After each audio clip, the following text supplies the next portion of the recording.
guys and welcome to my channel Let's First Vani. I am back with another episode in the series Outside Inside, which is a competition preparation series started by me. Check out the other videos in the series that are already there. In today's video, I am going to do a case analysis of HUL Lime Season 12, which is the current season that's going on. A PDF has already been shared with you wherein HUL has said that it will conduct the entire time season in 3 stages, and a brief of each of these stages has already been shared with you. Now in this video what I am going to do is I am going to interpret the case in my opinion, what I think about it, and I am also going to give you insights as to how you can take the hints from the PDF that I given and use it to make your ultimate presentation stand out. I'm also going to give you opinions on how you can approach the stage 1 in depth. If you're coming to my channel for the first time, then like this video and subscribe to my channel right away. Let's begin the analysis. So the theme of this year's Lime is thriving in the new normal. So basically what happens in the post-corona world, that's what you have to focus on.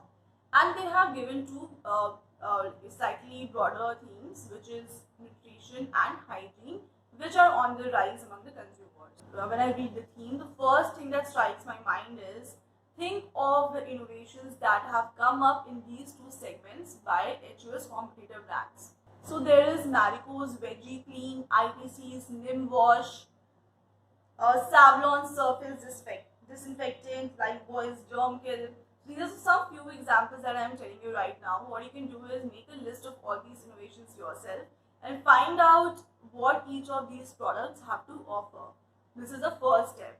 Now coming to what HUL prefers when it comes to the presentations or when it comes to submitting your templates. Firstly, do not exceed the word limit. So that is a must. Whatever word limit, even if it is 50 words, stick to 50 or less than 50. Second, hyper segment.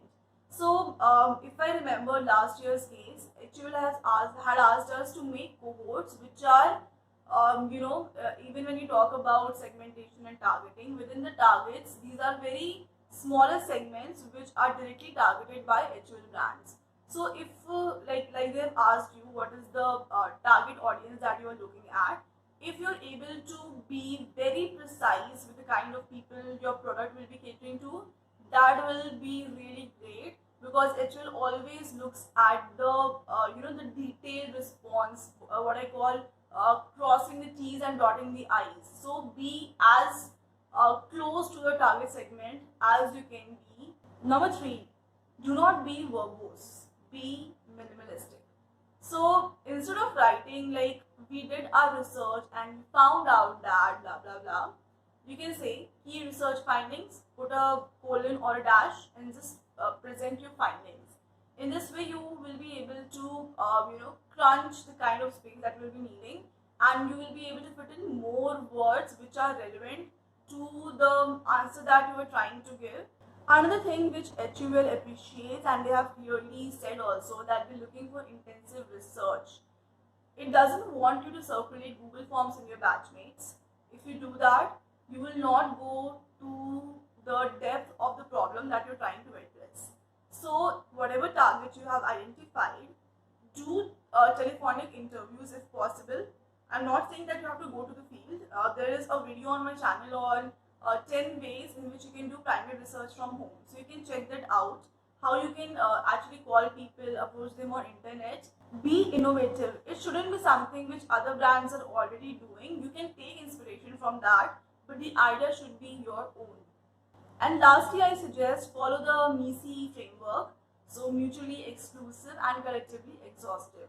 All the 6 answers, all the 6 tasks that you have been given, make sure you are not repeating any points anywhere. So each of these answers should be mutually exclusive, while on the whole when you read the entire task, it should sound very exhaustive. So do not waste your word limit on writing things or ideas repeatedly again and again. Now coming to the 3 stages. First stage says that you have to identify a problem. So the key metrics that HUL will be looking at in this stage, and you should keep those in mind, are problem identification, Target market definitions. Like I said, hyper segment as close as possible. Intensive research backed by facts found out from groundwork, not just Google Forms but groundwork. And at this stage, usually what we have observed in past few years, you should have a rough idea of the kind of solution you're looking at, but it shouldn't be, very detailed. But in this stage, all you have to focus on is on your research and problem identification. They have straight away mentioned here that they need the final creatives, which is what I have been stressing upon in my previous videos, that you have to create a prototype. Even if it says it's optional and make prototypes, it gives you extra marks. Then it says that they want a media plan, since the case is about creating a communication strategy with the customers, because the brand actually already exists. All you have to do is find a new problem and tell the customers that, hey, this particular brand can also help in solving this problem. So you need to make a proper media plan, and when it comes to plan, the budget and timeline come in automatically. So make sure that you watch my video on how to make a PowerPoint presentation. There I have shared budget templates, how you can use Gantt chart, how you can use social media marketing budget templates to add an edge to your PPT. Then you also need to focus on the scalability of the idea. It shouldn't be very far-fetched. It should be realistic. It should be worth implementing. So focus on scalability. Then projections are also important. So like whatever you are saying that a product will solve this problem, what is the expected revenue? How much do you think is the the size of the market that is going to buy your product? And coming to stage 3, the stage 3 focuses on your presentation skills, understanding of the problem, very important, conviction in the idea. So whenever you are presenting, if you do not believe in the idea yourself, it's done there. So whatever you are saying, you should tell the panelists that, hey, I believe in this idea and give me a chance to come to HUL, and I can make it a reality and it's going to really work for you guys. Now when I read the PDF, I found out there were some hints all throughout the PDF. So first thing is, whatever you will be making in the stage 2, keep the color theme as light blue and dark blue, the colors that they have used. So it gives a very nice touch if your color theme is in sync with that of the company. Second thing, they have already given you a market segmentation wherein they say that both of these dimensions have impacted society in different ways, be it children, teenagers, working professionals, housewives, or senior citizens. So they have already identified for you the kind of segment their product can cater to. And then it says that your objective is to create a marketing campaign that makes a difference, which again shows that it's all right if it is not profitable initially. The social impact should be more. The lives of people should be impacted positively more. So that is the focus of the entire ideation that you will be doing. And lastly, it says that which problem lies among these can an HUL brand pick up. So they do not want you to do an NPD, which is new product development. All they want is which HUL brand, which is already in existence, can solve the new problem. So that is your case. Now coming to task 1 and 2, from what I interpret out of it, let me give you an example. I'm going to use the same example in addressing all the tasks that are given. Fine. So this example that I'm going to use is for your reference only, and it should not be in any way indicate that I want you to use this somewhere, or HUL wants something like this. This is just an example. So I'm taking an example of the veggie cleaner that is very in these days after COVID. So from my experience, what I've observed, that initially when we didn't have these products, what we would do is we would soak the vegetables that we buy in salt water, because salt sort of disinfects, and then we'll keep it in sun to kill the germs. Now I was not sure how effective this is, but instead of just taking the vegetables straight away to the kitchen, you have to follow a 3-step regime now. So it not just it's like an extra effort that you have to do to clean, like soaking in salt water, then soaking again in sun, and then finally taking to the kitchen. But it is also taking you time to finally get to cooking. So let's say if you need the vegetables as soon as possible, but you have to wait because the vegetables are being soaked. So when veggie cleaners came, each bottle costs a lot. So I feel that the housewives who belong to the lower income groups, they will not be able to afford this product, while they'll still be sticking to the salt water and things like that. I'm not sure how effective this solution is in killing the coronavirus or in killing other germs. If you note here, I have used D1, D2, E1 and E2 segments. I found out this using the SEC classification, which is done by the government. It is always a good idea to be as specific as possible. Like I said, hyper segment. Also, I found out that some people use bleach and baking soda and all that to clean, but it also affects the taste of the vegetables. So maybe I am looking for something which is 100% natural. Number two, make an elaborate and structured survey. So it shouldn't be that you're asking question A to one person and question B to another and question A and C to someone else. Whatever responses you are doing, whatever research you are doing, even if it is a telephonic interview, make it very structured and make it make it very standardized. If you're making a call on telephone, then record the calls so that you can re-refer it whenever you need it.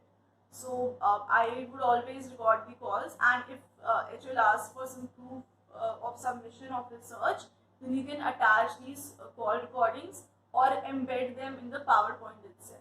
Number three, when it comes to identifying the people that you're looking at, mention their age, gender, education, income problems, risks. So let's say that if they're using bleach or any other chemical, they're not aware of the side effects of these chemicals on the vegetables and on their health. So that is a risk.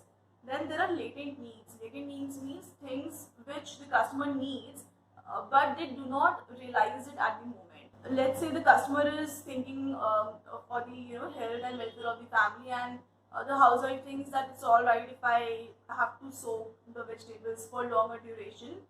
It doesn't matter for her at the moment that it is taking time to cook, but she in a way realizes that maybe if this can be done sooner, maybe if I just have to wash it with something and I can straight away take the vegetables to my kitchen, my problem will be solved.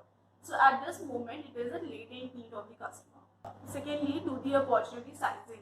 So like I mentioned, if you are able to give a figure in crores, that is the market you're looking at, how you can do it. Either you can refer some already already done research papers, already written articles on this topic, that's fine, that's a good reference point. But if you feel your product is on the need that your product is solving is completely new, then you can make your own opportunity sizing model. Now coming to task 3. So it says that you have to map current and desired mindset and current and desired behavior. So in my opinion, for my example that I'm taking, the current mindset is salt water plus keeping in sun is sufficient to sanitize. What I want the customer to think is not just clean the pesticides but also destroy the germs and virus, which is currently not being done. So I want customers to think in this way, that they need something to kill the virus actually. The current behavior is a 3-step cleaning regime, 2 hours soak and wash and all that, and taking 2 hours for the housewife. My desired behavior is 1-step cleaning regime, 10 minutes maximum, spray and wipe it and it's done. The communication challenge in this case will be, just soaking in salt water is not enough, as it might be cheap and convenient but not safe. So this is a one-liner statement that I am making, and this will be addressing all my customer problems and will give in, or in a way announce the arrival of my product. Task 4 will be completely drawn from whatever survey you are doing or your telephonic interviews. So I'm leaving that. But I'll say one thing, whenever you are writing about how big the problem is, by how big, it means automatically you have to quantify it. Whether it is in steps, let's say I am saying 3-step regime, or 2 hours versus 10 minutes, or in terms of the money that will be saved, or the size of the market, opportunity, revenue, expectations. Whatever you are doing, always quantify it. Coming to task 5, it says you have to give a campaign idea. So here my campaign idea, if I'll put it in few words, is safety, plus convenience plus affordability plus 100% naturals. So this is the value proposition that my product have. You can write this in sentence. I'm just using plus signs here. That's up to you. And how will this be communicated? So this will be communicated through the integrated marketing communication framework. If you're not aware the IMC framework, just Google it and find out what the framework looks like. Task 6 is about mentioning your partnerships and alliances and whatever you are going to do to send the message across to the customers. So for my product, let's say if I'm targeting the upper middle class, the upper class, so I can see that I can target those restaurants which actually show the customers, give them a kitchen tour, and I can tell them that okay, you can say that whatever vegetables you are using, you are actually using our product to watch the vegetables, and that kind of messaging when the customer is actually seeing that by themselves, a positive impact will be created and there will be a sort of inclination after watching that towards our brand. So I can target restaurants like Barbecue Nation or KFC, just giving 2 examples where they offer actually a kitchen tour to the customer. So that is again an immersive marketing experience that you can create. Second thing, if you want to target the lower income group housewife, then you can say that maybe you want to broadcast your ad on radio. So just an example again, it's up to you to decide whatever medium you want to reach out through, but be very creative when you are doing this. And it shouldn't be very unrealistic कि तुम कोई बहुत ही बड़ा मतलब HUL का PNG से तुम type नहीं करा सकते हो obviously. तो जो भी whatever you're suggesting, it should be worth implementing as well. Now coming to stage 2. In stage 2, you have to present a detailed solution of whatever you have been talking about in stage 1. A good idea here will be to follow this approach, which I call what, why, when, how, where, whom approach. So if you're able to tell them that, hey, this is my idea, and this is how, why, what, for whom, all these aspects are covered, then your solution is called very holistic in nature. Then HUL also likes to hear about its brand's perceptions. So here I am attaching a table for you to see where you can show the brand name, the target group, and what the customers perceive of that brand. So that is also another thing that you can do. Then focus on creating detailed personas as we have discussed. Not just like when you are making the persona, don't just mention demographics. Also mention the key motivators and key detractors for these people to buy your brand. And highlight SKUs and pricing. So let's say if you are saying that you want a vegetable cleaner, will it come in which liter by liter or 500 milliliter, or even smaller SKUs for villages, or if you want some soluble tablets to be just placed in the water and it dissolves. So all of this thing you have to be very precise and give pricing for each of these variations that you are talking about. And lastly, do add prototypes.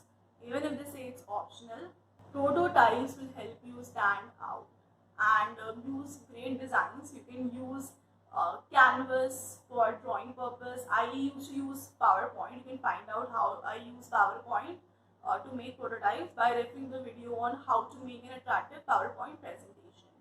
And if you are using like a platform to show a demonstration in a video form, then you can use Powtoons and embed that video in your PPT.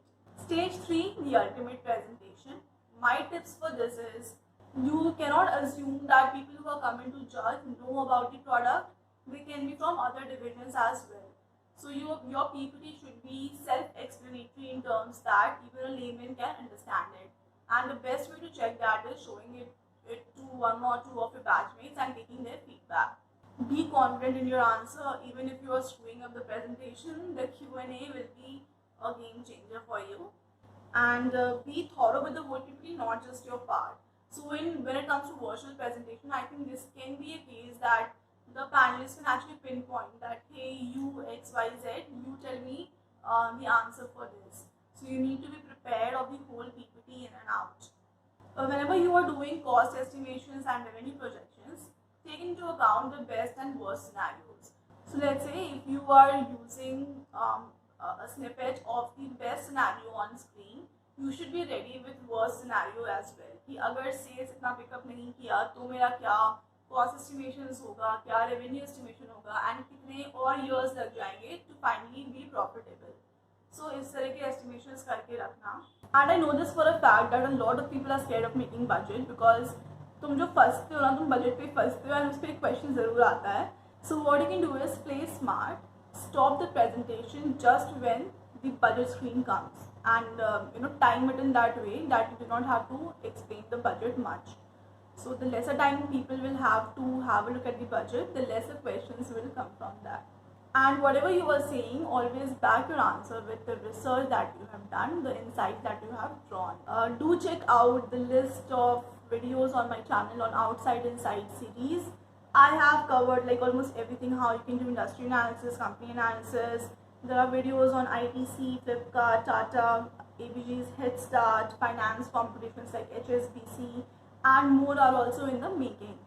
So I am really working very hard so that you guys give your best, you guys get placed in your dream company. So return some love, return some reward for my efforts by liking this video, subscribing to my channel, and sharing it with your friends so that maximum people watch the video and learn something out of it. All the best for your final submission, and I am sure you're going to rock it.